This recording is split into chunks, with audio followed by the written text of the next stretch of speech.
Hi, my name is In-hun Bae. In this video, I am presenting the control point condition, endpoint prediction, and interpolation approach for better forecasting future trajectories. The goal of predicting human trajectories is to infer socially acceptable paths based on previous steps. This is an essential subtask for many applications such as self-driving cars, delivery bots, urban development plans, urban navigation systems, and surveillance systems. However, predicting the future paths in real life is still a complex problem. One of the most significant issues is that people don't just go straight. People choose behavior patterns through their inherent decisions at every moment, but it is difficult for the models to know that. So, the network should predict the person's choice only with their past movements and interaction with others. In this example, various social relations exist, such as group working, joining, intention, and collision avoidance. This complexity of social relation grows with more people, and the interactions at each intermediate steps are critical for predicting long-term pathways. Here is the definition of human trajectory prediction problem. The model observes a person's history coordinate sequence and then predict the future trajectory. Prior to the introduction of deep learning, various approaches such as social force, energy function, or database searching were used. Then, in 2016, a method using LSTM was introduced. And to capture social interactions like collision avoidance, the social pooling method is proposed. Next, the generative adversarial network model was introduced to generate the multimodal feature path. So the generator network and the discriminator network were used.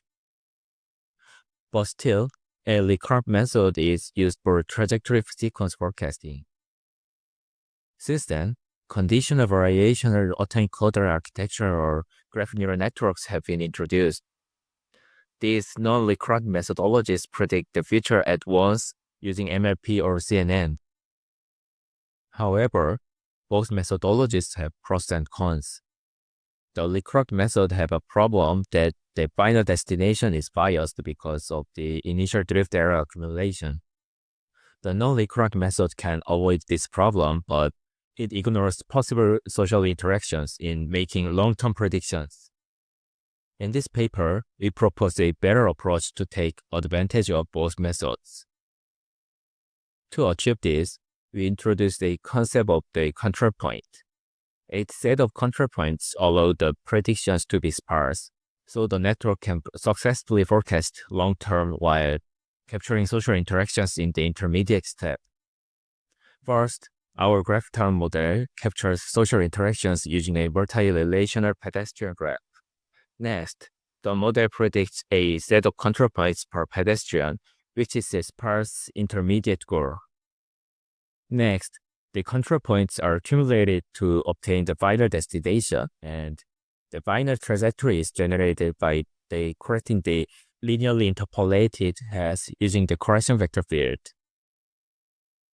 This is the flow of our graph turn. The network is divided into two stages: control point condition, endpoint prediction, and initial trajectory refinement. Specifically, using the observed trajectory, the control point prediction model estimates the Gaussian distribution of possible control points.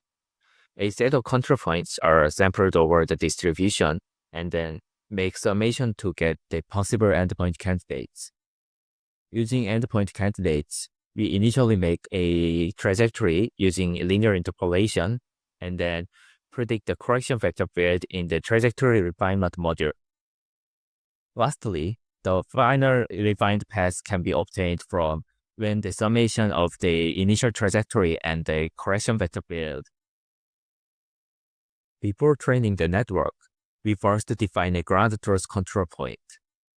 Using the ground truth future trajectory, we define a set of control points based on a displacement on in section, which is equally divided into future sequences. Next, we construct a multi-relational pedestrian graph using the observed trajectory features and update the features by capturing and aggregating social interaction information. Here, we use a multi-relational graph convolutional network with 4 edge corners including distance, displacements, and their inverse terms. Next, the pedestrian features are used to estimate multivariate Gaussian mixture model parameters, which is for each control point. Over the distributions, 2D displacements of a set of control points are sampled for multimodality. In this example, we visualize the output distribution for the 3 control points for a person working straight at an intersection. The first control point indicates a keep straight working. The second one chooses a decision that person make a left or right turn. The third one indicates to keep turning left. Interestingly, our model can handle the abrupt stop working by predicting the distributions for the zero displacements. This allows for the generation of richer multimodal pathways, but it sometimes leads to abnormal behavior. We observe that the Gaussian distribution for abnormal behaviors is formed to have a large standard deviations and row mixing coefficients. These abnormal cases are considered as out-of-distribution samples drawn far away from the training distribution statistically.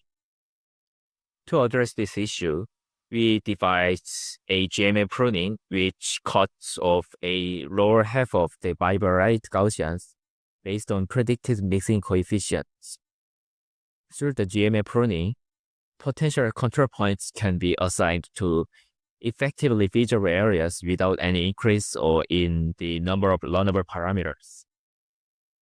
After processing the distribution, the final endpoint is determined by using the set of control points, which is sampled through the probabilistic process.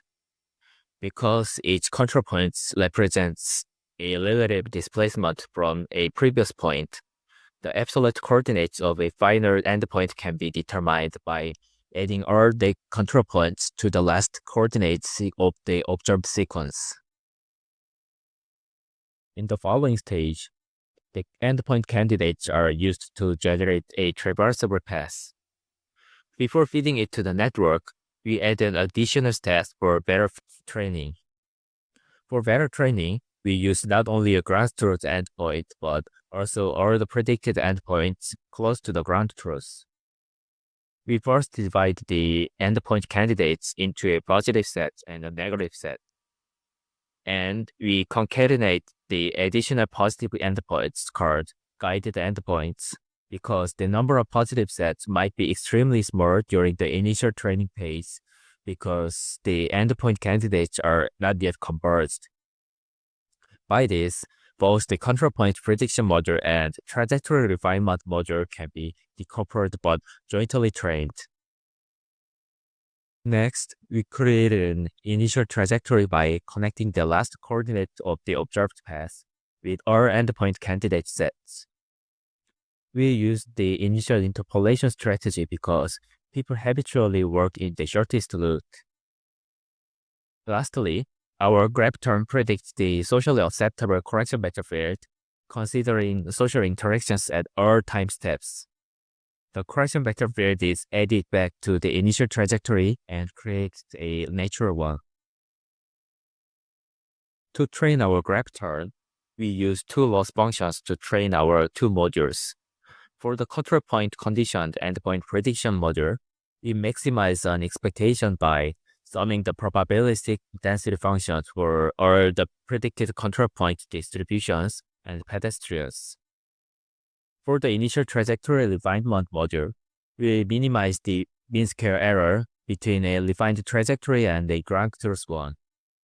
Note that both stages are connected, so the initial trajectory refinement loss can be flowed back to the control point prediction module, and both modules can be jointly trained.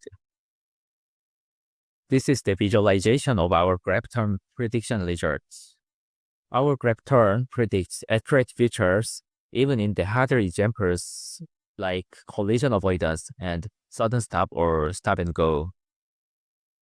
Here, we compare our model with other state-of-the-art models. Our proposed methods successfully improve the performance compared to other models. Lastly, we check the effectiveness of each component of our proposed model. The graph term baseline shows similar results with the second best model. First, the performance is further improved when using the control points. And when using the 3 control points, it shows the best results. Second, compared to the non-interactive model, our multi-relational GCN with inverse corner shows a notable improvement. Third, through GMM pruning, we can predict the accurate final destination by cutting off half of the Gaussian distribution, which covers abnormal behaviors. Thank you for your interest in our work. Our codes are available online.